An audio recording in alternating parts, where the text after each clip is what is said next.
spent a lot more time at home, evenings and weekends. My wife initially found a lot of jobs that need it done.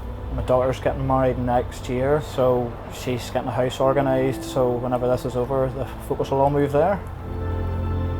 Working during this time has been quite challenging from the point of view that when the pandemic kicked in, we had to start and manufacture protective screens for drivers' cabs. There's been a team of us involved doing that.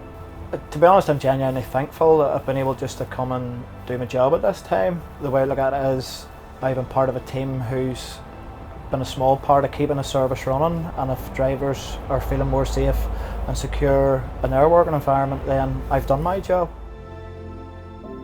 I'm really looking forward to just getting back to going to watching football on a Saturday, getting a takeaway on the way home and being asleep before match of the day is over, and probably a haircut.